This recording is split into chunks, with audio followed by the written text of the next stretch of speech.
Assalamualaikum warahmatullahi wabarakatuh. Waalaikumsalam warahmatullahi wabarakatuh.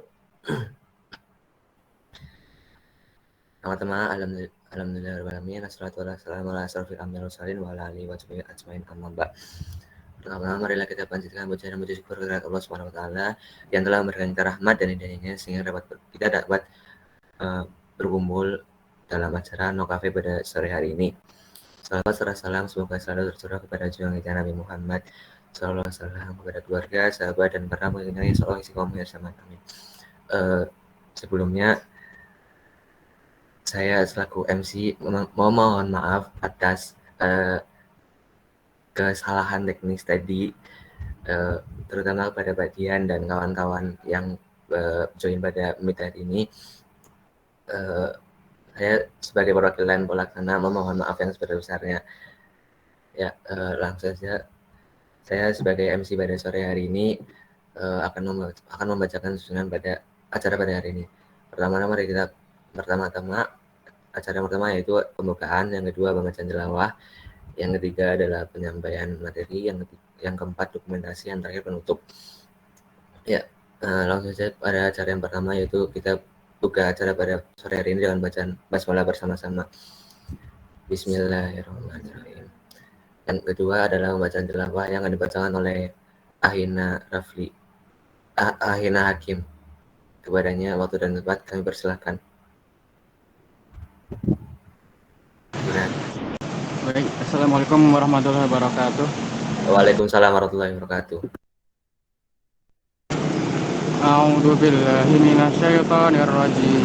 Bismillahirrahmanirrahim. Wadduha wal laili idza saja. Ma wadda'aka rabbuka wa ma qala. Walal akhiratu khairun laka minal ula. Wala sawfa yu'tika rabbuka fatarda. Alam yajidka yatiman fa'awa. Wa wajadaka dhallan fahada. Wa wajadaka 'ailan fa'aghna. فأما اليتيم فلا تقهر وأما السائل فلا تنهر وأما بنعمة ربك فحدث. Assalamualaikum warahmatullahi wabarakatuh. Waalaikumsalam warahmatullahi wabarakatuh. Terima kasih pada Ahina Hakim yang telah membacakan tilawahnya. Semoga yang membaca dan mendengarkan mendapatkan berkah dari Allah Subhanahu wa taala. Ya, selanjutnya penyampaian materi atau penyampaian diskusi yang akan dibawakan oleh Pak Dian. Sebelum saya serahkan Pak Dian, saya ingin menyapa Pak Dian terlebih dahulu. Bagaimana? Assalamualaikum Pak Dian. Waalaikumsalam Mas Mufid. Ya Mas. Ya Pak, apa kabar Pak sore ini Pak? Ya Alhamdulillah. Ya, mohon maaf Pak, tadi sebelumnya ada kesalahan dari kami Pak. Iya. Tadi yang nggak bisa masuk semuanya ya? Jadi kebetulan meet-nya, host meet-nya pertukaran Pak, jadi nggak muncul yang pengaturan hostnya Pak. Jadi akhirnya ganti link Pak. Iya. Mohon maaf Pak. Iya. Ya, pada bagian waktu dan tempat kami persilakan Pak. Monggo Pak. Baik, Bismillahirrahmanirrahim. Assalamualaikum warahmatullahi wabarakatuh. Waalaikumsalam warahmatullahi wabarakatuh.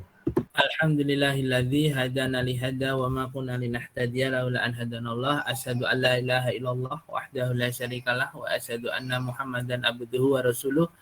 Amma ba'du. Alhamdulillah pada kesempatan kali ini ya kita bisa silaturahim. Kalau nggak salah ini hari yang berarti ini malam ganjil ya nanti malam ini. Kalau yang puasanya hari Minggu ya, hari Minggu. Tinggal menghitung dalam seminggu lagi ya, Senin sampai hari Minggu ya. Kemudian Senin depannya itu insya Allah adalah sudah Idul Fitri ya, sudah Idul Fitri sehingga untuk yang puasa sesuai dengan pemerintah itu tanggalnya itu mendapatkan jatah puasanya 29 hari. Nah, sedangkan mungkin yang menggunakan metode yang lain sebelumnya menggunakan metode hisab, mungkin teman-teman Muhammadiyah dan lainnya itu bisa menggenapkan di 30 hari insya Allah. Tapi Itu hal yang baik ketika walaupun puasanya itu berbeda, tetapi alhamdulillah kita bisa berlebaran bareng ya. Insya Allah itu ya. Kalau nanti kemudian dari bisa diprediksi ya bahwa insya Allah lebarannya bisa bareng sehingga bisa lebih ramai. Baik, saya diberi amanat untuk menyampaikan tentang flexing ya. Flexing. Memang ini jadi ada beberapa istilah tadi di dalam posternya ya flexing, milenial, ada insecure, terus ada kufur kalau nggak salah. Jadi kita mulai dari istilah flexing. Ya, flexing itu bukan pertama kali ya, dipopulerkan itu kan oleh di podcastnya Renald Kasali ya terlebih dahulu, Prof. Renald Kasali, seorang profesor manajemen dari Universitas Indonesia yang mengangkat topik itu, dan topik itu bukan topik yang baru sebenarnya, yang kemudian diundang ke podcastnya Deddy Corbuzier sehingga mendapatkan exposure yang lebih luas dengan jumlah view yang lebih luas dan jumlah multiplier dari distribusi dari pesan yang ada di dalam yang disampaikan oleh Prof. Renald Kasali itu menjadi lebih luas gitu kan. Dan kemudian dilanjut dengan fenomena dari banyaknya YouTuber yang juga mempertontonkan ya, atau ibaratnya mempraktekkan flexing itu sendiri. Jadi flexing secara sederhana itu sebenarnya dimaknai pamer ya, memamerkan harta benda atau kekayaan yang dimiliki. Itu gampangannya pamer. Jadi kalau pamer itu kan bukan hal yang baru ya. Teman-teman pasti juga pernah melakukannya waktu kecil. Kalau lebaran gini pada pamer baju baru kan gitu kan. Nah, tapi sekarang fenomenanya sudah bukan baju baru ya. Anak-anak kecil itu pada pamer handphone baru ya. Itu pada pamer skin baru mungkin, atau pada pamer hal-hal yang dulu nggak terpikir ya. Saya lahir 81, usia saya sekarang 40 tahun. Waktu lebaran itu ya nggak ada handphone ya. Kita masih berkirim surat dengan perangko. Kartu lebaran, kita memilih kartu lebaran yang ada kata-kata ucapannya yang paling sesuai ya. Jadi kita kirim kartu lebaran. Jadi kalau waktu itu saya di Gajah Mada aktif di SEF ya, Syariah Economic Forum, itu kerjaan kita adalah mengirimi kartu lebaran dari KC kita itu, atau dari FOSE kita waktu itu, JMME, Jamaah Mahasiswa Muslim Ekonomi. Nah, itu kita setiap akhir Ramadan itu kita masih stay di sekre di kampus untuk mengirimkan ya kartu-kartu lebaran, ucapan terima kasih dari para donatur yang sudah membantu RDK ya, Ramadan di kampus. Ya, biasanya seperti itu.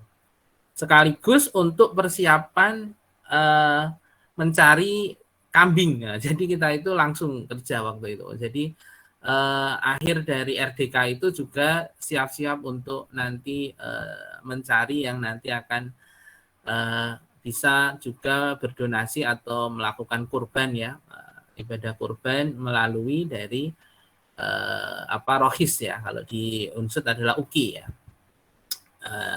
Jamaah Mahasiswa Muslim Ekonomi waktu itu. Saya di Jogja. Nah,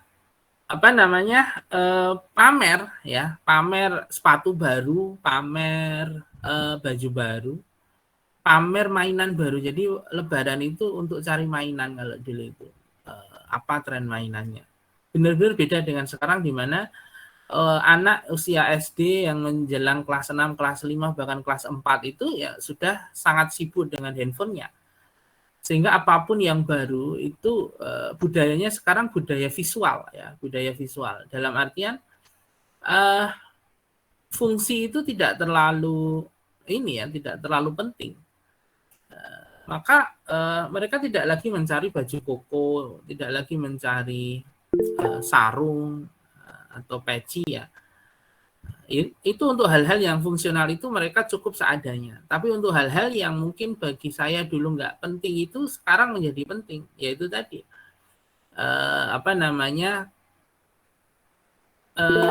Ramadan terakhir itu sibuk untuk kemudian mencari picture terbaik untuk mungkin dijadikan greeting card atau sibuk untuk bikin Canva gitu kan, kita mengulik Canva untuk kemudian foto terbaik kita dengan ucapan terbaik yang bisa kita sampaikan nanti. Kalau yang kemudian itu keluarga baru ya, mungkin teman-teman nanti lulus, kemudian ada yang sudah bekerja, berkeluarga ya, itu juga jadi ajang nih, ajang pamer nih aku sudah punya istri, sudah punya anak gitu. Mungkin kan itu tidak selalu bersama-sama mendapatkan anugerah ya. Ada yang lulusnya awal, ada yang lulusnya lama, ada yang setelah lulus langsung dapat kerja, ada yang belum, ada yang setelah kerja langsung bisa berkeluarga, ada yang bisa langsung menikah dan punya amanah anak gitu. Nah, maka sebenarnya pamer itu sangat dekat dengan kita karena kita adalah pelakunya dalam spektrum tertentu. Ya, dalam spektrum tertentu. Maka ketika ini kemudian bombastis karena ada momennya, yaitu momen di mana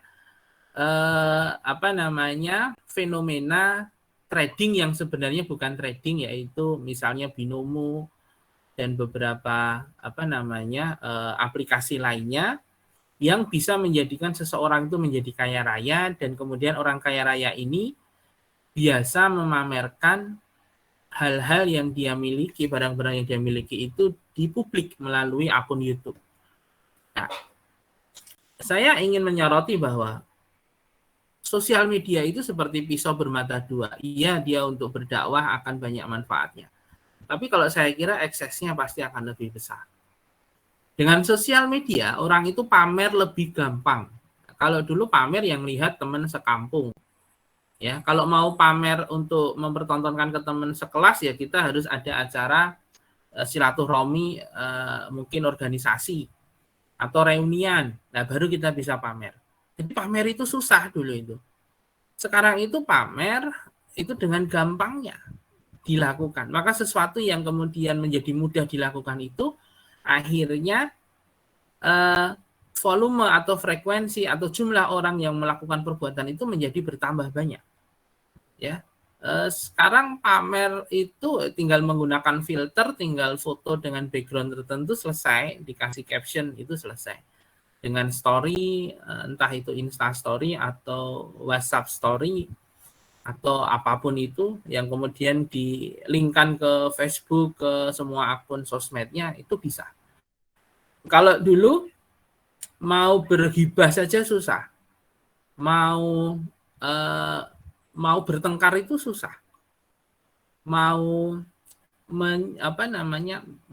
julid itu susah, mau nyinyir itu susah. Sekarang dengan adanya sosial media, kita mau nyinyir, semua potensi melakukan hal buruk itu menjadi terbuka.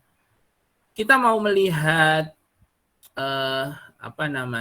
teman-teman mungkin melihat ukti-ukti idamannya itu sangat mudah karena banyak juga yang kemudian memiliki akun sosmed. Ya gitu. Yang ingin melihat berkholwat, ingin apapun itu sangat mudah. Ya. Kalau dulu saya mengenal handphone itu masih Nokia 3330 ya. Jadi nggak ada foto, nggak ada apapun. Sosmed waktu itu masih Friendster, belum ada Facebook. Sehingga visual itu sangat susah diperoleh. Nah, sekarang zamannya visual. Maka pamer ini tentu sangat didukung dengan adanya kemudahan visual. Distribusi visual itu sangat gampang. Ya. Dulu misalnya fenomena ta'aruf ya. Itu saya masih menemani beberapa teman saya untuk melakukan nador. Nador itu melihat wajah dari calon yang kemudian akan sama-sama melakukan ta'aruf itu. Atau kemudian kita mencari sosmednya itu susah. Sehingga kalau saya masih mengalami teman-teman di lembaga dakwah kampus atau semacamnya itu ia masih membudayakan ketika kemudian mereka menjadi menjadi alumni atau apa, ketika mereka melakukan aktivitas untuk berumah tangga, memulai itu masih menggunakan mekanisme ta'aruf. Nah, maka sosmed, flexing itu susah dulu itu. Nah, sekarang itu sangat gampang. Ya, jadi ya flexing itu pamer gampangannya. Pamer apa yang dimiliki. Berarti kalau dia nggak punya yang dimiliki, dia nggak bisa pamer. Karena kebanyakan yang pamer ini memang benar-benar memiliki harta benda itu dan memang diperolehnya dengan cara yang mudah, yaitu melalui trading yang bukan trading. Kebetulan saya kan pengampu di manajemen keuangan, pasar modal, investasi gitu. Jadi binomo itu kan cuma nebak naik atau turun, begitu seterusnya naik atau turun. Kadang ada trading bareng ya. Wah, itu kalau Trabar itu ramai sekali gitu kan, trading bareng. Tapi ketika trading bareng itu banyak yang untung. Ayo, pilih ini gitu. Naik atau turun, naik, semuanya ikut naik. Tapi setelah itu kemudian dilepas untuk trading masing-masing. Lah, ketika trading masing-masing itulah mulai kerugian itu muncul. Itu kan Trabar namanya, trading bareng. Saya biasanya kalau diskusi ini dengan Pak Ari Yunanto itu lebih pakar itu kalau masalah buy sell. Kalau saya misalnya masih mungkin khusus di saham gitu ya.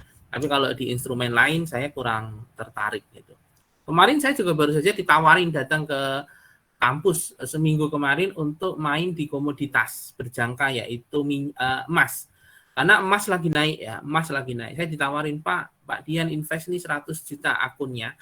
Nanti emas itu naiknya dalam hitungan menit, hitungan jam.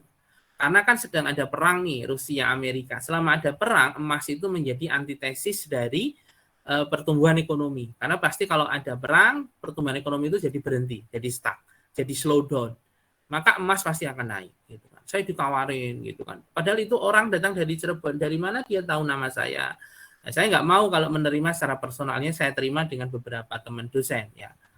Ternyata menawarin jualan komoditas di bursa berjangka Bapepti, yaitu komoditasnya emas.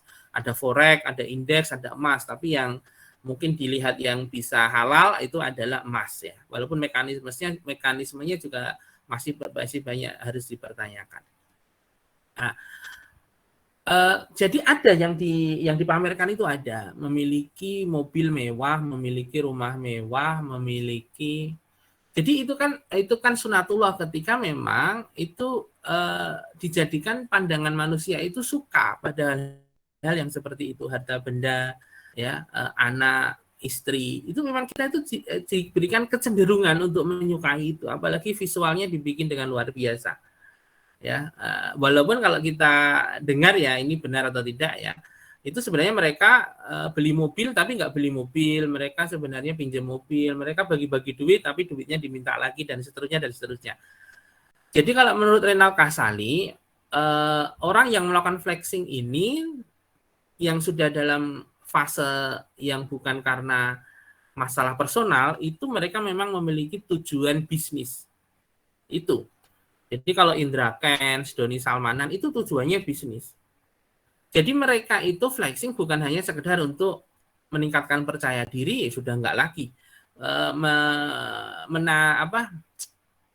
mendapatkan ketertarikan dari lawan jenis, enggak lagi, gitu kan. Mencari perhatian, mereka mencari perhatian dalam konteks memasarkan produknya, yaitu trading abal-abal tadi. Lebih ke situ sehingga dia akan menumpuk kekayaan yang lebih besar lagi. Maka kalau saya ya melihatnya akan saya lihat dari dua sudut pandang, bahwa kalau di dalam Islam itu kan tentang berlebih-lebihan ini juga makan dan minumlah kamu tapi janganlah berlebih-lebihan. La tasrif. Kulu wasrobu wala tusrifu. Ya, kulu wasrobu wala tusrifu. Jadi makan dan minumlah tapi jangan berlebih-lebihan. La tasrif. Jangan berlebih-lebihan. Al-A'raf ayat 31. Yang kedua adalah dalam konteks mubadir, ya, mubadir, bahwa inal mubadiri nakana ihwanas sayatin, ya. Jadi itu hal yang sudah kita ketahui sejak SD ya, bahwa mubadir itu temannya setan. Kalau kita berlebih-lebihan pasti dekat dengan mubadir. apa yang kita konsumsi itu punya batasan. Ya, kalau kita belajar ekonomi Islam, kebutuhan itu terbatas. Ya, sedangkan alat pemenuhan kebutuhannya itu yang tak terbatas. Tapi kalau di dalam ekonomi itu kan kita pelajari bahwa menurut Samuelson, ya, menurut para ekonom itu bahwa yang terbatas itu alat pemenuhan kebutuhannya. Sedangkan yang tidak terbatas adalah kebutuhan manusia. Nah, itu yang salah. Allah itu yang menciptakan segala sesuatu, zat yang ada di isi bumi ini, ya, bumi beserta isinya. Tentu sudah sangat paham, ya, karena dengan ilmunya yang luar biasa itu Allah akan mengetahui berapa kebutuhan dari manusia sejagat raya ini, gitu kan. Baru kemudian kebutuhan manusia itulah yang terbatas. Kita kalau minum waktu berbuka, gelas pertama rasanya nikmat, kurma pertama rasanya nikmat. Kita mau menurut nih, kurma kan ganjil nih sunahnya. Kita mau 1 atau 3 ya gitu. Ya udah 3 itu nanti kurma yang ketiga itu udah agak kenyang. Jadi kebutuhan manusia itu sebenarnya terbatas. Ada law of diminishing return. Dan gitu. Kepuasan itu juga akan mengalami penurunan marginal utilitasnya. Jadi yang turun itu marginal utilitasnya. Nah, yang ketiga, kita bisa lihat flexing ini sebenarnya sudah diatur di dalam Al-Quran. Ini menjadi salah satu adalah jenis penyakit hati yang kalau dulu waktu SD SMP masuk dalam pelajaran agama Islam, penyakit hati yang disebut dengan pamer itu yaitu riya. Dan riya itu bahaya sekali karena pamer yang dalam konteks riya ini kecenderungannya akan dekat dengan syirik, maka disebutnya adalah syirik kecil. Kenapa? Karena kita mempersamakan niatan kita, ya. Itu kalau dalam hadis arba'in kan, ya, hadis yang pertama innamal a'malu binniyah.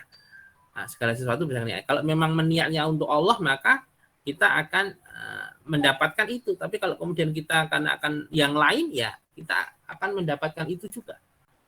Itu kan. Nah, maka di sini maka riya ini adalah bentuk dari syirik kecil. Kita meniatkan sesuatu, melakukan perbuatan bukan karena Allah. Tapi ada runtutannya.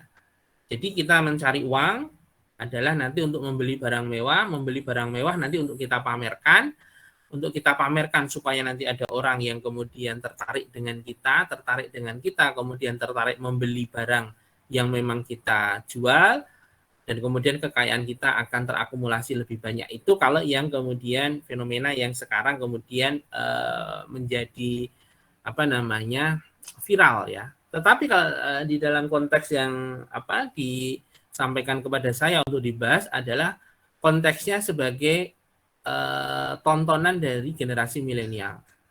Generasi milenial itu kalau saya baca dari teori generasi itu mulai dari yang lahir 81. Berarti saya itu generasi milenial paling tua. Ya. Jadi generasi milenial itu sekarang paling tua sudah berusia seperti saya ini, 39 tahun. Ini masih milenial. Ya. Jadi saya masih bisa beradopsi dengan teknologi, masih nggak terlalu relaktan dengan teknologi gitu kan. Kemudian bagaimana kalau generasi kayak kalian ini melihat itu, tentunya akan cenderung ada persepsi cari uang itu gampang, nggak perlu kuliah susah-susah, ya, ngerjain tugas lain sebagainya, ya. Nggak perlu kuliah, terus skripsi, bimbingan itu sudah kelihatan sekarang itu bimbingan pada males juga. Kuliah males karena online. Nah ini nggak tahu nih, kita mau cek setelah Lebaran katanya mau tatap muka full. Apakah yang mulai masuk kelas itu sudah bisa 75%? Ini nanti akan kita lihat. Jangan-jangan terlalu lama online jadi sense untuk kemudian kuliah offline-nya itu akan hilang atau turun. Nggak pingin ketemu teman-teman, ngapain ketemu teman-teman gitu kan. Yang penting menyelesaikan bagiannya masing-masing dan tugasnya masing-masing. Teman-teman nggak perlu merasa insecure. Konteks insecure itu kan merasa apa ya? Kok hidupku gini-gini aja ya. Nah itu. Sebenarnya gampangnya langsung saya tembak ke situ. Insecure dalam batas tertentu. Jadi semuanya itu ada kadarnya ya. Ya. Teman-teman itu mungkin melakukan flexing dalam kadar tertentu, itu kan. Saya yakin, ya. Saya yakin nanti setelah Lebaran itu akan ada flexing kecil yang dilakukan oleh teman-teman FOSE mungkin. Ada itu kan gitu. Nah, atau dalam konteks satu kelas gitu, atau gimana itu ada. Walaupun yang dipamerkan belum tentu kekayaan ya, karena kita paham kalau teman-teman tentunya paham bahwa konteks yang dipamerkan belum tentu kekayaan, tapi yang dipamerkan bisa jadi adalah pencapaian atau aktivitas, atau yang besok lebarannya itu mungkin kemudian liburan kemana, mungkin dia akan mempertontonkan itu dan lain sebagainya. Jadi itu pasti ada kadarnya. Kemudian kalau dalam konteks tertentu insecure itu baik. Loh, itu temanku kok sudah lulus ya, aku kok belum. Itu baik insecure itu. Ya. Kita diberi waktu yang sama, ngambil SKS yang sama, paket mata kuliah yang sama, kenapa ada teman yang lulus duluan, ada yang belum? Insecure itu penting. Kok temanku sudah ada yang bisa mencari uang sendiri ya, dan dia bisa mandiri, dia bisa melakukan segala sesuatunya tidak lagi tergantung pada orang tua. Kita harus insecure. Oh, ini kok temanku tilawahnya sudah ada, saya lihat kok halamannya sudah ini ya, sudah juz 22 ya. Yang gitu. Insecure.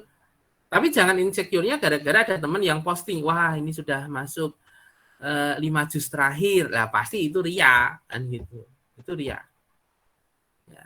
Nah, maka itu jadi flexing itu bukan hal baru. Sekarang saja itu menjadi hal yang fantastis karena nilai rupiah yang kemudian muncul di balik istilah flexing itu. Sekian miliar, luar biasa. Orang-orang muda dengan usia 20 tahunan mendapatkan nilai aset hampir 1 triliun. Ya, hampir 1 triliun itu yang diketahui.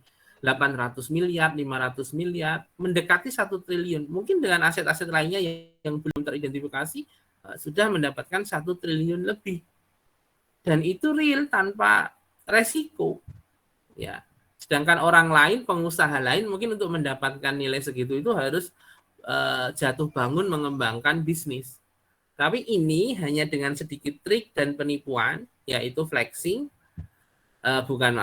yaitu trading, ya, semacam binomo. Kemudian untuk menjadi daya tariknya adalah mempertontonkan keberhasilannya yang fantastis, di mana mempertontonkannya itu adalah mempertontonkan harta, benda, kekayaan itu, ya sudah. Maka akhirnya ini menjadi sesuatu kayak seperti gunung es ya. Karena yang kita lihatnya adalah Indra Kents-nya, Doni Salmananya, tapi enggak juga. Itu ternyata menjadi budaya masyarakat kita.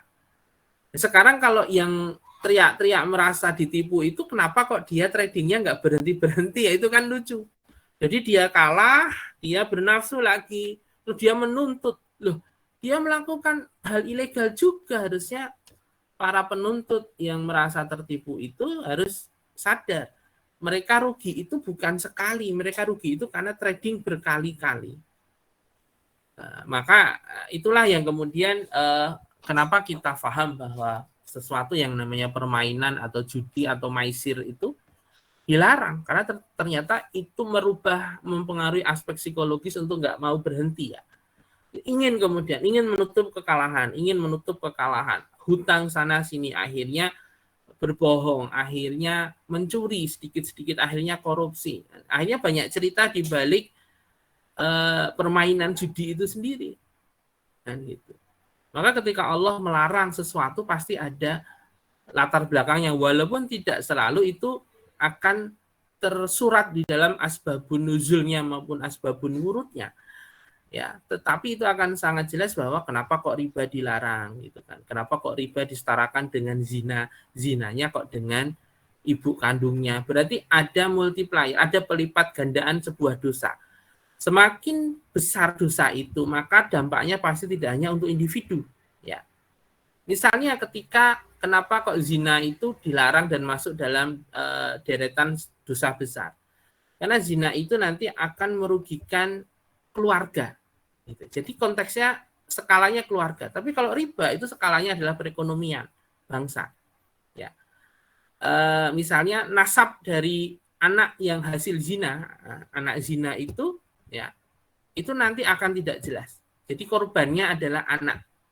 Kemudian mungkin harga diri, martabat, atau kehormatan itu akan oleh keluarga besar. Tapi yang akan menerima dampaknya adalah anak hasil perzinaan itu. Nah, hal-hal seperti itu. Jadi saya simpulkan aja bahwa saya kerucutkan bahwa flexing itu sendiri adalah pamer. Pamer kalau dulu kita pelajari adalah salah satu penyakit hati yang kita semua, saya yakin, saya pun itu pasti pamer gitu kan. Saya sering gitu kan share di sosmed saya tentang misalnya, saya lagi dimintain pendapat nih dari beberapa media massa terkait dengan beberapa opini saya, misalnya saya share, saya mungkin pamer juga di situ. Misalnya kemarin beberapa hari saya ditanya tentang minyak goreng, gimana sih Pak pendapat tentang operasi pasar minyak goreng? Saya kasih opini saya, terus saya ditulis sebagai ekonom gitu. Terus kemudian saya ditanya bagaimana BLT minyak goreng. Saya kemudian kasih pendapat saya juga. Kemudian berita itu diunggah dan kemudian di-quote oleh berita-berita yang lain. Jadi portal berita itu kadang hanya motong-motong berita ya. Jadi ketika ini diunggah oleh misalnya oleh Antara News, kemudian ini diambil, dipotong oleh berita yang lain tanpa melakukan interview dengan narasumber. Begitu seterusnya. Sehingga kalau kita googling itu nama saya akan banyak, bukan karena saya ditanya banyak media, karena media portal itu sekarang hanya comot sana comot sini, tapi dengan izin dari yang mengupload berita pertama kali, gitu kan. Sehingga memang mungkin itu ada, entah itu networking atau itu memang ada nilai nominalnya di situ untuk kemudian mengambil berita-berita itu. Hari ini saya masih ditunggu untuk memberikan opini tentang mudik ya, bagaimana mudik dan kaitannya dengan perekonomian daerah, apakah ada multipliernya, ada insentifnya kalau mudik. Ini kan mudik yang setelah 2 tahun nggak mudik ya. Tahun kemarin Delta lagi ganas-ganasnya, tahun 2020 adalah pertama kali menghadapi COVID, sehingga yang kali ini orang akan habis-habisan mudik ya. Pokoknya boleh nggak boleh tetap mudik ya. Mau pakai masker nggak pakai masker itu mudik ini. Ini toko oleh-oleh sudah habis semua. Itu bagusnya ya, orang banyak berbagi. Ini mudik yang paling dahsyat mungkin, tapi juga hati-hati nanti. Nanti malah nggak jadi kuliah tatap muka nanti ya kalau kemudian COVID naik lagi. Jadi itu bahwa flexing itu pamer, pamer itu hal yang dekat dengan kehidupan kita. Mungkin dalam sehari kita ada pamer walaupun dalam spektrum yang kecil. Kemudian pamer itu adalah riya, itu kalau kita bahasakan dalam konteks penyakit hati, riya. Jadi riya itu adalah menyekutukan Allah secara ringan ya. Karena kita melakukan sesuatu untuk mendapatkan pujian atau pengakuan dari orang lain.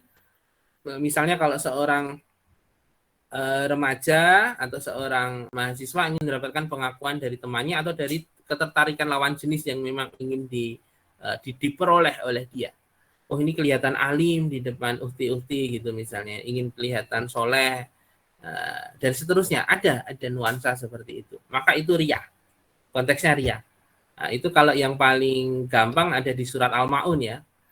Maka celakalah orang yang sholat. Loh, ini orang sholat kok celaka? Ya karena dia adalah riya. Ya, sholatnya itu bukan untuk lillahi ta'ala. Nah, itu yang gampang yang di surat Al-Ma'un itu. Kemudian yang terakhir bahwa bagaimana ini dalam konteks remaja saat ini, kemudian ketika itu menjadi tontonan, maka remaja akan berpikir, lah uangnya gede banget ini, aku lulus aja belum gitu kan. Sekarang pekerjaan semakin susah, jadi insecure terus kemudian malah ikut-ikutan mencari hal-hal yang mudah untuk mencari uang. Yaitu jangan seperti itu. Insecure-nya bagus ya. Saya kok belum apa-apa ya gitu kan. Saya kok belum lulus, saya kok belum progres. Kalau lulus ya kita insecure, saya kok belum mendapatkan pekerjaan gitu kan.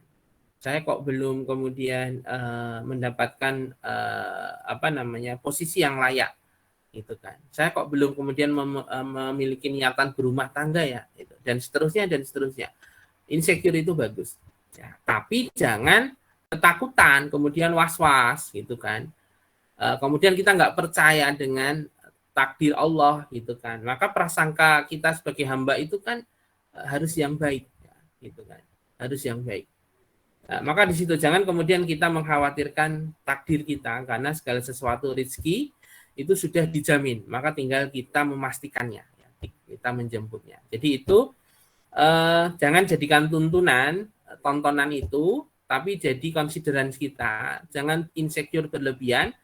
Maka solusinya apa? Ya solusinya adalah kita berjamaah, kita berkomunal, kita berkomunitas. Maka segala sesuatu yang memang bagi kita cukup, ya cukup gitu kan. Karena saya pernah membaca entah ini riwayat hadis ya, saya kurang tahu sanadnya. Tetapi bahwa memang ada yang sama Allah itu dinyatakan memang apa yang baik bagi hambanya itu adalah ketika kemiskinan itu memang baik bagi dia, maka ya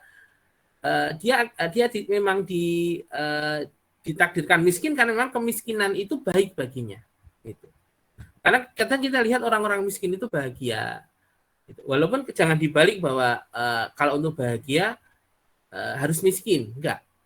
Tapi ketika kita melihat ada orang yang kok miskin terus tapi kok soleh, ya karena memang kemiskinan itu baik baginya gitu kan. Nah, memang ada perbedaan pendapat ketika ada doa yang Allahumma ini a'udzubika minal fakri ya gitu, kufur dan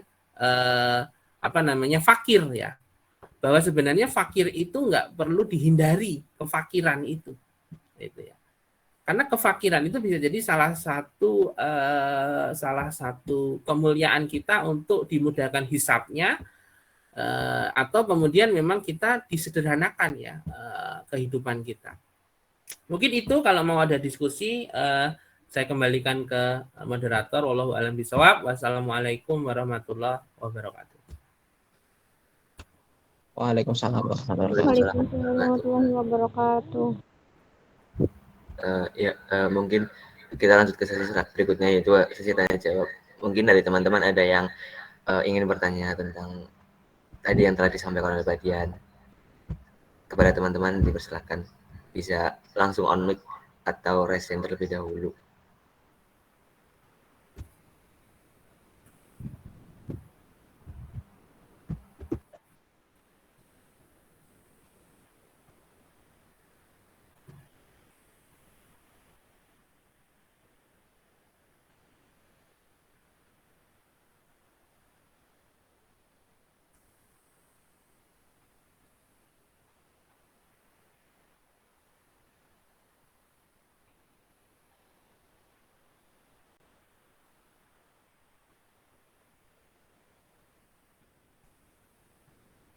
Atau bagi teman-teman yang terkendala untuk on mic, bisa menuliskan pertanyaan di kolom chat, nanti bisa saya bacakan.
Ya mungkin kita tunggu 2 menit untuk mungkin nanti ada yang masih memikirkan pertanyaan. Kita tunggu.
Bagian izin menyampaikan pertanyaan yang di kolom chat, Pak. Ya. Dari Hansa Rizky bertanya, bagaimana cara mengurangi flexing diri supaya tidak menjadi kebiasaan, Pak? Oke. Ya sebenarnya kalau flexing itu memang pamernya identik kekayaan ya, ada special purposes di situ, yaitu memamerkan kekayaan dengan tujuan tertentu yang memang kalau kita dengar uraian dari Profesor Renal Kasali itu memang flexing yang special purposes ini kaitannya dengan ini ya, dengan investasi ya. Jadi ingin mempertontonkan bahwa dia bisa masuk dalam kalangan tertentu, kelompok tertentu, jaringan networking tertentu atau level pergaulan tertentu ya, untuk kemudian bisa melakukan sedikit trik-trik atau penipuan terhadap investasi itu.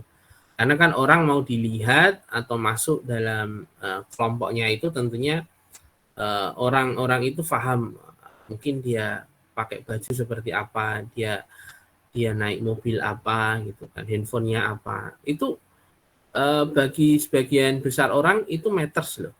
Jadi itu.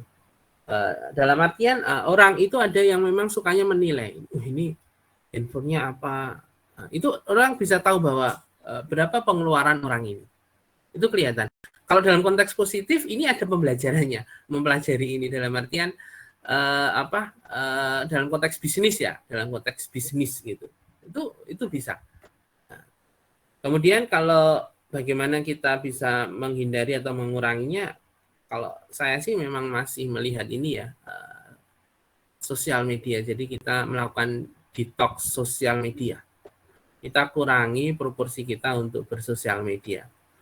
Kita keluar dari grup-grup yang mungkin kurang perlu gitu kan. Atau kita kemudian kurangi untuk kita jadi silent ini aja, mungkin silent reader aja. Atau kita nggak usah terlalu sering mengunggah, tetapi ya setidaknya untuk mengetahui kabar teman gitu kan. Walaupun itu juga akan jadi menimbulkan penyakit hati, iri, atau kita akan berlama-lama untuk melihat kehidupan teman-teman kita yang lain lah itu. Nah, memang di sisi lain jadi kalau kita diam nanti kita jadi nelangsa gitu. Terus nanti kadang kita tertarik untuk ikut-ikutan sharing ya di dalam sosmed akun yang kita miliki. Maka kalau saya tetap, karena generasinya adalah generasi milenial, maka fenomenanya adalah visual. Maka yang kalian sharing adalah visual. Yang kalian jadikan informasi adalah visual, bukan lagi tekstual. Kalian adalah generasi yang mungkin kekurangannya adalah sedikit malas untuk membaca. Makanya sekarang berita-berita Line Today atau itu kalau kita buka hotspot Unsud kan kita akan masuk ke dalam sebuah portal berita yang hanya comot gitu ya dari portal berita yang lain. Sehingga itu visual dan hal-hal yang mungkin kurang penting ya, itu yang kita akan kadang tertarik gitu. Maka harus kita latih. Pertama kita mungkin pelan-pelan harus puasa sosmed ya. Kecuali mungkin itu akun ustadz-ustadz yang memang konsisten ya, atau akun-akun yang ya secukupnya lah kita follow gitu kan. Kemudian ya itu segala sesuatu itu sebenarnya wujud dari penyakit hati ya. Itu penyakit hati. Itu kan sebenarnya penyakit hati karena kita tidak merasa qanaah. Kita tidak merasa cukup. Ya. Maka kita ingin kemudian mendapatkan pengakuan. Jadi apa yang kita peroleh itu enggak cukup. Bahwa kita lulus itu enggak cukup kalau belum kelulusan kita itu kita sampaikan ke khalayak.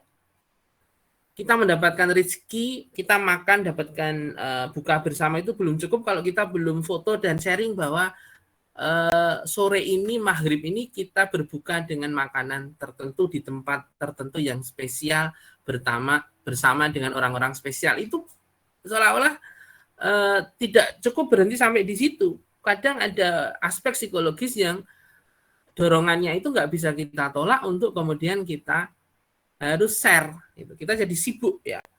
Kita jadi sibuk untuk kemudian memilih dari sekian banyak foto yang kita miliki, untuk kemudian kita upload, kemudian dengan caption yang terbaik yang harus kita pertimbangkan cukup lama gitu. Tarik ulur untuk sehingga waktu kita akan terbuang di situ. Waktu kita akan terbuang di situ. Gitu. Dan teman-teman akhirnya tidak terlatih untuk memilih ketika menyusun kalimat di dalam outline, proposal skripsi itu jadi nggak penting, tapi lebih penting hal-hal yang sifatnya instan, yang pendek, itu kan, yang pendek. Kalau Twitter itu kan sebenarnya lebih bagus karena ada narasi yang di situ ditonjolkan. Tapi kalau yang di sosmed yang lain kan lebih banyak visual ya. Maka kalau itu saya kalau flexing ya salah satunya adalah penyakit hati itu kita harus obati. Berarti kita belum qanaah nih. Kita belum qanaah, kita belum merasa cukup dengan apa yang kita peroleh. Tapi kita juga jangan berhenti untuk berikhtiar. Kita paham gitu kan. Untuk memperoleh sesuatu juga tidak ada larangannya. Menjadi kaya itu tidak dilarang. Menjadi memiliki harta benda yang berlebih itu tidak dilarang. Tapi kalaupun itu kita sedekahkan, ya sedekahnya nggak usah dipamerkan. Gitu kan. Sedekahnya nggak usah di-upload, nggak usah diceritakan. Kalau dulu itu orang pamer dengan menceritakan ya. Ketemu bercerita. Berarti ada effort nih. Harus bertemu orang dulu untuk bisa sombong. Sekarang sombong itu gampang sekali. Siang, malam, pagi, sore itu kita bisa sombong. Penontonnya selalu ada. Ya. Penonton kesombongan siapapun itu selalu ada. Nah, itu bahayanya memang. Karena penontonnya selalu tersedia. Kita juga menjadi penonton juga. Gitu. Terbiasa menjadi penonton untuk walaupun sekedar hanya lewat saja di beranda atau kita memang tujuan kita di situ. Nah, dan itu makanya detox atau kita puasa sosmed. Kita cukupkan untuk WhatsApp aja dan lain sebagainya. Mungkin itu. Jadi kita paham bahwa penyebabnya untuk generasi kita adalah visual. Ya, maka visual itu yang kita hindari sedemikian rupa. Coba. Maka flexing itu tidak akan menarik untuk kita lakukan tanpa visual. Kan gitu. Tapi menjadi kaya, menjadi berlebih, menjadi muzaki, ya, menjadi seseorang yang memang dimampukan, itu bukan larangan, itu hal yang baik. Tapi kalau kita harus menonjolkan itu dan meminta pengakuan nggak cukup, anugerah itu dari rezeki itu dari Allah, ya itu yang ada unsur psikologis yang perlu kita tata ulang, ya perlu kita kurangi kadarnya. Mungkin itu.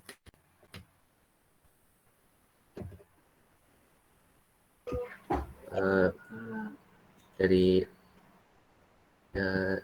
Hansa, apakah feedback?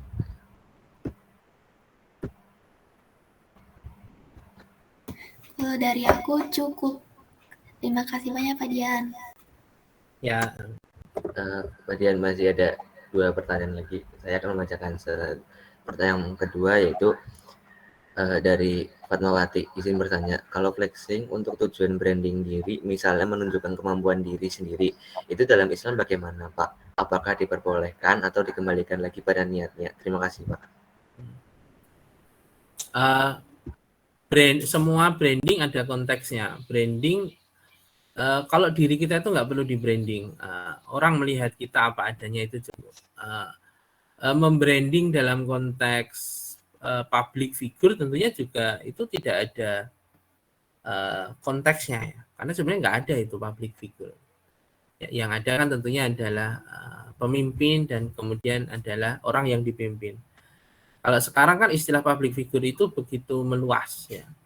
Content creator itu public figure. Jadi orang yang mendapatkan exposure atau diikuti oleh banyak orang itu langsung mendapatkan predikat public figure. Jadi tidak lagi tergantung pada kemunculan seorang tokoh itu di dalam kancah politik, di dalam panggung politik, di dalam panggung nasional, di dalam panggung kepemimpinan, bahkan di dalam layar kaca atau televisi. Itu sudah lebih melebar lagi, yaitu selebgram, ya, kemudian konten kreator dan lain sebagainya, itu public figure. Maka saya kira membranding itu harus kita maknai hati-hati. Kalau dalam konteks bisnis atau marketing, yang kita branding tentunya adalah produk. Kita sebagai individu, sebagai seseorang tentunya bukan produk. Ya, kita adalah adalah kreator. Ya, kita adalah pelaku bisnis. Maka kalau bagaimana orang melihat kita, kemudian itu akan berdampak secara ekonomi maupun secara, kalau branding kan seperti itu ya, secara ekonomi dan sosial. Saya kira itu bukan bagian dari tuntunan dalam Islam. Tapi kalau kemudian kita berusaha menjadi orang yang sopan, orang yang menghargai pertemanan, persahabatan atau kolega bisnis, kontrak bisnis, nah itu ada tuntunannya. Tapi kalau kemudian kita ingin menampilkan diri kita seperti apa, tentunya nggak perlu kita poles, nggak perlu kita kemas dengan tujuan yang spesifik. Tapi kita cukup mentaati apa yang memang dituntunkan, maka keniscayaan biidznillah ya, Allah akan menunjukkan siapa diri kita kepada orang-orang di sekitar kita. Itu kan ada idiom itu yang bahwa kalau itu kawan kita nggak butuh ya kita nggak perlu menunjukkan kebaikan kita kepada kawan kita, dan kita juga nggak perlu menunjukkan kebaikan kita pada musuh kita ya, karena musuh kita pasti akan selalu nggak suka sama kita, teman kita pasti akan selalu memahami kita. Maka itu, dan dalam konteks berteman ini kan juga ada kaidahnya bahwa agama teman kita itu ya, itu akan menjadi rujukan gitu kan. Maka kalau kita berteman, maka kita adalah seperti agama teman kita itu. Maka lihatlah dengan siapa kita berteman. Dan gitu. Nah, jadi itu kalau kemudian branding kita lihat konteksnya. Nah, itu kalau itu jawaban saya ya.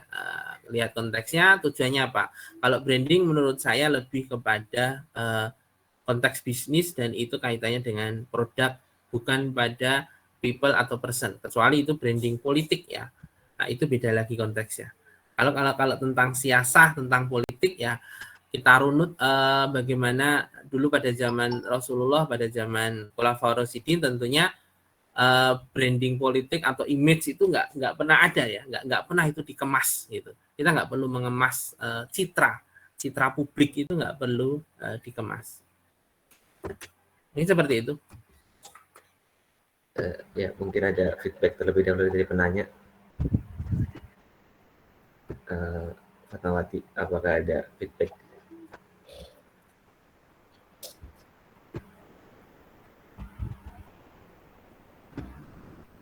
Ya, untuk mungkin ada satu pertanyaan lagi Pak dari Citra. Izin bertanya Pak, apakah dalam batasan tertentu flexing dapat dijadikan sebagai strategi marketing Pak? Misal kita membuat branding produk kita dengan foto-foto yang lebih wah agar menarik perhatian. Terima kasih. Ya. Nah, itu tentunya berbeda. Kalau foto yang kita kemas untuk mempertontonkan produk itu kan ada talent ya. Nah, talent itu kan tidak menunjukkan kehidupan yang sebenarnya. Jadi kita misalnya jualan gamis, jualan baju koko, jualan makanan, maka ketika kita menontonkan ada orang yang good looking misalnya dengan tempat yang memang cozy, yang menarik, kemudian memakan makanan yang kita jual itu dan kemudian menyampaikan kelebihan-kelebihan dari cita rasa makanan tersebut ya, itu bukan flexing, itu promosi ya. Nah, itu promote ya. Itu promosi. Dalam artian flexing itu kan yang dipertontonkan adalah kehidupannya yang sebenarnya. Kalau dia, makanya dia maksudnya gini, orang flexing itu ingin mempertontonkan bukan produk yang dijualnya. Ikut trading binomo itu adalah konsekuensi setelah orang itu tertarik ingin menjadi afiliator tersebut, ingin menjadi seperti orang yang flexing itu karena kaya, menganggap semua barang itu bisa dibelinya gitu, dan bisa kemudian membantu orang tuanya dan lain sebagainya. Nah, tapi kalau dalam konteks produk itu lain lagi, itu marketing. Marketing adalah tools. Nah, orang jualan selama yang disampaikan adalah hal yang benar, cita rasanya benar, ingredients-nya benar, kandungannya, zatnya, efek sampingnya kalau itu ada efeknya, kemudian masa kadaluarsanya apakah sudah tersertifikasi halal atau belum. Nah, itu informasi yang memang harus terbuka supaya tidak muncul asymmetry information.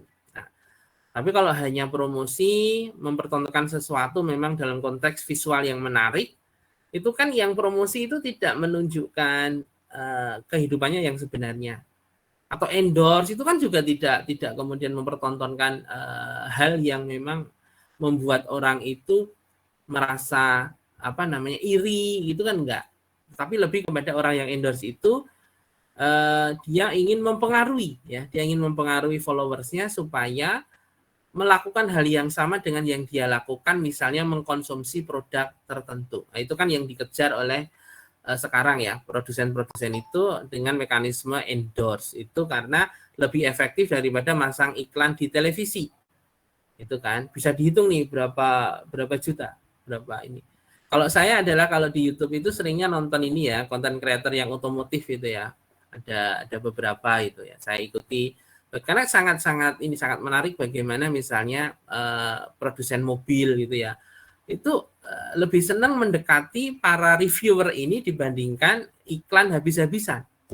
Karena exposure-nya itu jelas ya, exposure-nya itu jelas. Berapa viewersnya itu bisa diukur. Nah, mungkin itu. Ya, terima kasih. Mungkin dari Citra ada feedback terlebih dahulu.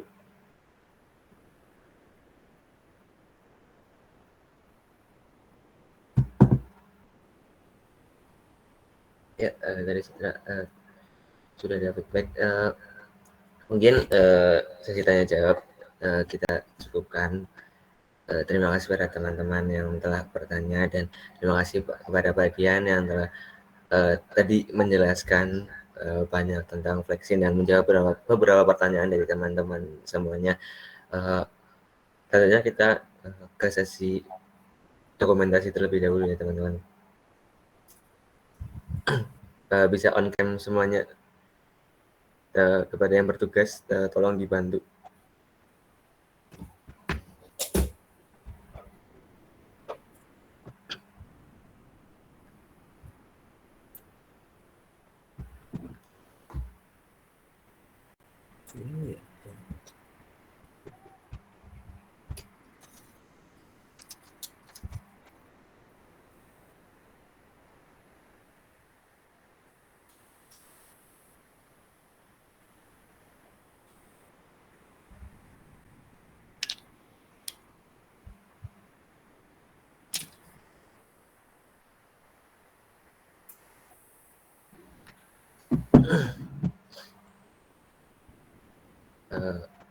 Kanza mungkin bisa dibantu untuk screenshotnya. Boleh.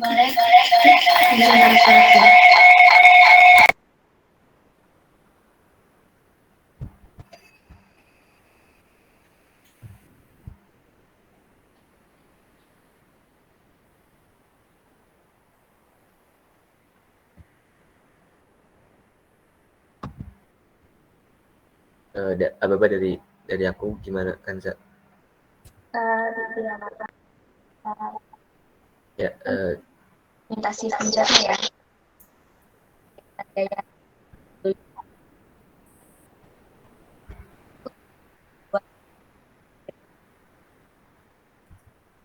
Gaya bebas. bebas. Satu. Dah. Oke. Terima kasih pada Kanza yang telah membantu rekomendasi. Sebelumnya apakah dari bagian ada closing statement terlebih dahulu, Pak? Ya intinya tetap berkomunal, tetap berjamaah, karena yang memperkuat kita untuk bisa selalu berbuat baik dan istiqomah itu kan kalau kita ada bi'ah, ada lingkungan yang saling mengingatkan gitu.